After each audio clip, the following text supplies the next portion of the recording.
सबसे पहले मैं आपको बता दूंगी ये फिल्मी मिस्टेक्स है ना कि कोई पर्सनल मिस्टेक्स। तो चिल्की गोली लेकर इस वीडियो को लाइक करो। 5 मिनट के सिर्फ स्टार्टिंग है। इस बच्चे को नहीं पता कि यहाँ हो क्या रहा है, पर फिर भी जैसा उसे बताया गया है वैसा ही कर रहा है। यार यहाँ हाथी पागल हो गया है और लोगों को मारने आ रहा है और ये सब दांत निकाल के भाग रहे हैं। अबे यार तुम्हारी मौत पीछे है और तुम लोग हंस रहे हो। रियली? ऐसी शक्ल तब बनती है जब आप स्कूल में सीट पर बैठने लगे और आपका दोस्त सीट पर पेंसिल रखते सीधी करके, और वो पेंसिल फिर जहाँ जाती है तो उसके एक्सप्रेशन मुंह से निकलते हैं। अबे यार इस बच्चे को चोट लगी थी और खूनो खून हो रहा था, पर जब बाहुबली ने रावण को जलाया तो ये तो बिल्कुल सही हो गया, वो भी सिर्फ 3 मिनट में।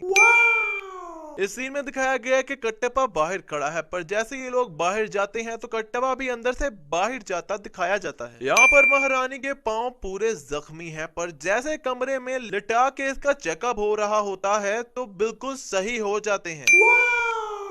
इस सीन में साफ साफ दिखाया जा रहा है कि बहू के हाथ में सिर्फ तलवार है और दूसरा हाथ बिल्कुल खाली है, पर जैसे कैमरा पीछे से दिखाता है तो उस खाली हाथ से कुल्हाड़ा निकलता है। अबे यार अब इसने ये कैसे किया? Explain us please. इस सीन में जब ये नदी के पास आए तो नदी बिल्कुल खाली थी, पर एकदम जब ये बीच में हाथ डालता है तो एक लाश ऊपर आ जाती है, पर जब ये खड़ा होता है तो बैकग्राउंड में लाशें ही लाशें आ जाती हैं। अब ये लाशें एकदम कहां से निकली? पहले का सबको मारा हुआ था तो पहले की ऊपर होनी चाहिए थी ना, एकदम सब क्यों बाहुबली को देखकर ऊपर आ गई? इस सीन में इसके कोई एब्स का नामो निशान नहीं है, पर फिल्म के एंड पर इसके एब्स आ जाएंगे। अब इस सीन में देवसेना ने अपनी ये चादर काटी है, पर एकदम इन चारों को क्या हुआ जो उल्टबाजियां मारने लग गए? तलवार मुश्किल से एक बंदे के पास पहुंच रही है और यहाँ सबकी ओवर एक्टिंग देखो जरा। इस मिस्टेक पर तो बोनस बनता है, और ये साफ लग रहा है कि बहू के सामने शोखियां मार रही है क्योंकि देख उसी की तरफ रही है। अब यहाँ बहू फिर खाली हाथ है, पर फिर इसका जादू भी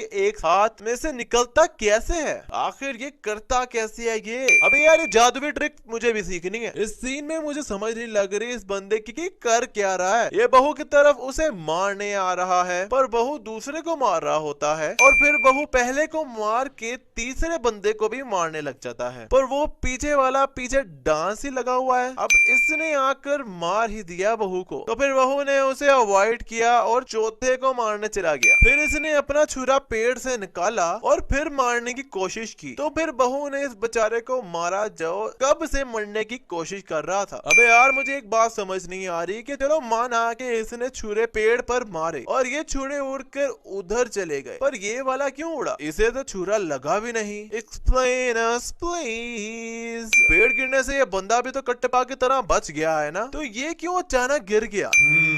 अब इस सीन में ये छिल्लड़ कट्टप्पा के बिल्कुल पास आ गया है और छुरा मारने ही लगा है। जैसे कैमरा एंगल चेंज होता है तो ये दूर हो जाता है और अभी छुरा भी नहीं मारा जी। इस सीन में साफ साफ नजर आ रहा है कि सब व्हाइट बैल भाग रहे हैं, पर जैसे कैमरा एंगल चेंज होता है तो ये काला बैल कहां से आ जाता है बे? इस सीन में देवसेना के साथ 4 लड़कियां हैं, पर जैसे कैमरा चेंज होता है तो 3 हो जाती हैं। दुबारा जादू। अब बंदा इधर उधर देखता है तब जाकर चीजें मिलती हैं, पर इस लड़की ने एकदम देखा ही उधर जहां तलवार छुपाई थी। इसने देखा बाद में और एक्शन पहले दे दिया। इस सीन में बहू लेटा हुआ है और जब कट्टप्पा उसे उठाता है तो देवसेना उसके पीछे ये वाला पिल्लो रख देती है। अब ये वाला पिल्लो आया कहां से? पहले तो नहीं था। इस सीन में इनके पीछे लड़की खड़ी है, पर जैसे कैमरा दूर से दिखाता है तो वो लड़की इस धूष इस बंदे में बदल जाती है। वाह यार इसने बाहुबली को टांग मारी और वो इतनी दूर भी चला गया। इस बंदे में भी कोई शक्ति होनी है, मेरी बात लिख लो। यहाँ बहू इस चीज को उठाकर फेंक रहा है और अपनी शक्ति दिखा रहा है, पर ये क्या? इस चीज का तो साया ही नहीं। जादू। यहाँ ये सारे सिपाही बलाल देव के इतने पास आ गए हैं और इसके आगे और कोई भी नहीं है, पर जैसे कैमरा पास आता है तो पता नहीं कहां से कट्टप्पा निकल आता है, और ऐसा कट्टप्पा ने क्या छोड़ा जो इसके पीछे वाले ने ये हरकत की। अबे यार अब इसने ये कैसे किया? टांग इन तीनों को मारी और तलवार खुद ही बाहर आ गई, तलवार को निकालना भी नहीं पड़ा। Explain us please. और यहाँ दिखाया जा रहा है कि तलवार आगे जा रही है, पर जैसे कैमरा चेंज होता है तो ये तलवार पीछे को जा रही होती है। और बाहुबली ने हवा को भी नहीं छोड़ा, उसका भी चीर फाड़ कर दिया। इतना खून तलवार पर नहीं लगा था जितना इसने निकाल दिया। अब यहाँ ये घंटा टाइप चीज बजा रहा है, मुझे इसका नाम नहीं आता यार, पर इतनी जोर जोर से मार रहा है फिर भी वो जरा सा भी नहीं हिल रहा। और ये वही बंदा है जिसने बाहुबली को टांग मारी थी और वो उड़ के इतनी दूर गया था। यहाँ बहू जब अंदर आता है तो इसके हाथ में कुछ नहीं था, पर अंदर आकर ये कुमार को तलवार देता है। अब ये कहाँ से आ गई? इतना बड़ा महल और दरवाजा इतना कमजोर? जरा दरवाजे को गौर से देखो, 2 फटियां लगवाई हुई है और बीच में कुछ भी नहीं, खाली है बिल्कुल अंदर से। यहाँ देवसेना के पीछे तीर देखो, गिनती के 3-4 तीर हैं और बाहुबली के पीछे देखो तो ज्यादा से ज्यादा 10-12 होंगे, पर ये दोनों इतने से तीरों से पूरी 100 से ऊपर बंदे मार देते हैं। तीर मारी जा रहे हैं पर इनके तीर खत्म ही नहीं हो रहे और बंदे खत्म हो ही जा रहे हैं। अब सब बंदे मार के इनके तीर उतने के उतने ही हैं। अब यहाँ ये बैल आराम से खड़े हैं और इनके सिंगों पर कुछ भी नहीं लगा, पर जैसे बाहुबली तीर मारकर इशारा करता है कटप्पा को बैलों को निकालने का, तो ये सब मैदान में आ जाते हैं और इनके सिंगों पर आग लगी होती है। क्या कटप्पा सब पर आग लगा लगा कर भेज रहा था? Explain us please. यार बाहुबली ने ये राज अपना नहीं खोला कि अपने हाथ से एक कुल्हाड़ा निकालता कैसे है। अब यहाँ ये लोग शॉर्टकट मारने के लिए ऊपर से छलांगे मारी जा रहे हैं, पर यार इतना ऊपर है ये, इतनी नीचे जाते जाते टांगे टूट जानी है इनकी। तो जो ये कर रहे हैं क्यों कर रहे हैं? अब यहाँ बाहुबली ने इस पेड़ को रोमन रेंज वाला स्पीयर मारा है और ये चिड़कुट पेड़ से जुओं की तरह गिर रहे हैं और बहू भी नीचे गिरता है, पर मुझे ये समझ नहीं आई कि इसने बैलों का क्या पकड़ा जिससे वो ऊपर आया। इस सीन में चील आती है और बहू इससे चिट्ठी पकड़ता है, पर इसके पास तो कुछ था ही नहीं, तो चिट्ठी कहाँ से आई?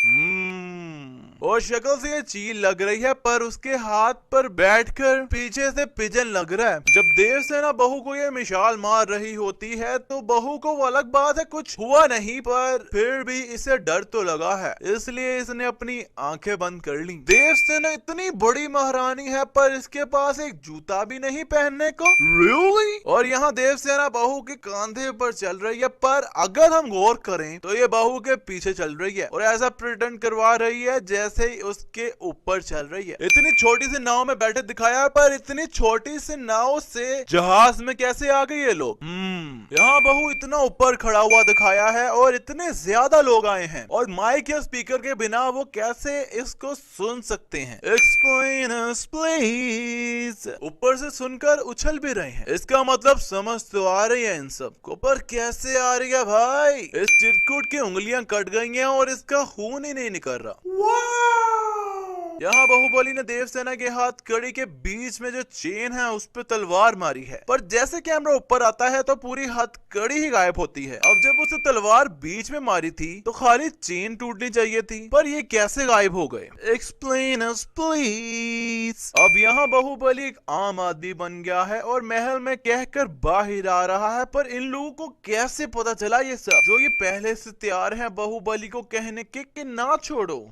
इस सीन में सारा वेट तो बाहुबली ने ही खींचा होगा, तो इस बच्चे की ऐसी शक्लें क्यों बन रही हैं? बाहुबली यहाँ लड़ रहा है और यहाँ कोई पत्थर नहीं है और इस एंगल से भी नजर आ रहा है कि वहाँ कोई पत्थर नहीं है, पर जब कटप्पा बहू को मारता है तो वहाँ पत्थर आ जाता है। दोबारा जादू।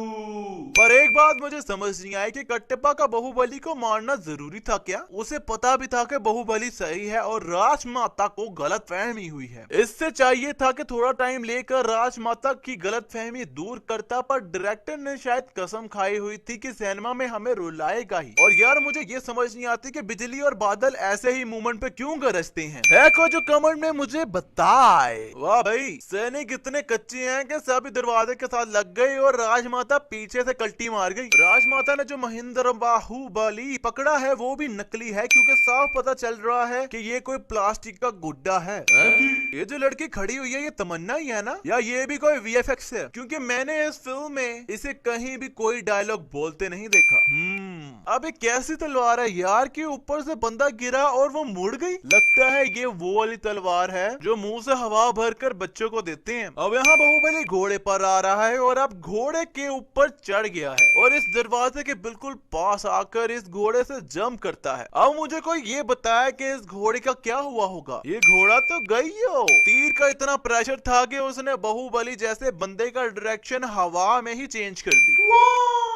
अब हजारों तीर चलते हैं पर बाहुबली को एक भी नहीं लगता। यहाँ दूर से दिखाया जा रहा है कि बाहुबली के आजू बाजू कोई भी नहीं है, पर जैसे बाहु 2 कदम भागता है तो कट्टेबा पता नहीं कहां से निकल आता है और साथ की फौज भी। अबे ये क्या है? इस पेड़ से ये लोग चलो माना सब उड़ गए हैं, पर ये क्या? जब महल में आकर गिरते हैं तो ऐसे खुलते हैं जैसे इनके अंदर स्प्रिंग लगा है और इतनी जोर से गिरे हैं और हड्डियां वगैरह भी नहीं टूटी। माना बाहुबली अलग सुपर हीरो है, उसे कुछ नहीं होना था, पर ये सब भी क्या सुपर हीरो हैं? Baahubali type. Explain us please. ये जो चीज बहू ने पकड़ी है और इसे टांग मारी है, अगर इसका वेट होता तो जब ये इन लोगों को लगा है तो उनके ऊपर ही गिर जाता, पर ये तो इतना हल्का लग रहा है कि उन्हें लग के वापस आ गया। और अगर हल्का था तो वो लोग इसके लगने पर उड़ के गिरे क्यों? लो भाई, ये लोगों का पहला झुंड है जो दीवार पर लगकर नीचे गिर गया, नहीं तो इससे पहले तो बोंगे ही लग रही थी सब। अब ये क्या है? वैसे इंसान 10 फुट ऊपर से जंप करे तो हड्डियां टूट जाएं, और ये पता नहीं कहां से आए हैं और फ्लाइट भी अपने पांव पे की है। अब जब बाहुबली ये कैप्टन अमेरिका जैसी चीज फेंकता है तो इसे लगती है तो नीचे गिर जाती है, पर जब बाहुबली वहां पहुंचता है तो वो चीज वहां से गायब हो जाती है। फिर से जादू। इस सीन में बाहुबली उड़कर हथौड़ा पकड़ रहा है, पर ये सीधा जंप करके भी पकड़ सकता था ना। इतना हवा में स्विंग का सुल्तान बनने की क्या जरूरत थी? इस सीन में साफ साफ दिखाया जा रहा है कि देवसेना ने ये जंजीर हाथ में पकड़ी हुई है, पर फिर बाहुबली इसके हाथ ऐसे खींच कर क्यों उतारता है जैसे इसने हाथ में पहनी हुई है? ये आराम से भी तो ले सकता था ना, आखिर उसकी माँ है भाई। इस सीन में बाहुबली के घुटने से यहाँ दरार आ गई है और जमीन वहां से टूट गई है, पर जैसे कैमरा दूर से दिखाता है तो वहाँ कोई दरार ही नहीं होती और साफ दिखाया जा रहा है कि पुल के ऊपर ये लोग लड़ रहे हैं। पर जैसे बलाल देव इसे ये चीज मारता है तो बाहुबली उड़ के गिरता है, और जब कैमरा उसके पीछे आता है तो सारा बैकग्राउंड ही चेंज हो जाता है, पूरा पुल ही गायब हो जाता है जिस पर ये लड़ रहे थे। Really? मुझे तो लगता है कि बाहुबली वाकई में रोमन रेंस का फैन है, जो पहले स्पीयर मारा और अब यहाँ बाहुबली रोमन रेंस का सुपरमैन पंच मार रहा है, पर ये कुछ ज्यादा ही नहीं उड़ रहा, वाकई सुपरमैन पंच ही मार रहा है। यार पहली बात है कि ये बाहुबली है ही नहीं अगर तुम इसका फेस गौर से देखो, और दूसरी बात मुझे इस पर बड़ा तरस आ रहा है क्योंकि ये बड़ी जोर से जमीन के साथ रगड़ खाकर गिरा है, और एंड पर दिखाया जा रहा है कि बिलाल देव के स्टैचू का सर इस वाटरफॉल से गिर रहा होता है, पर नेक्स्ट सीन में सर तो गिर रहा ही होता है पर वाटरफॉल का पानी गायब हो जाता है। और ये था आखिरी जादू। पर आज के लिए बस इतना ही। अगर वीडियो पसंद आई तो इस वीडियो को लाइक करो।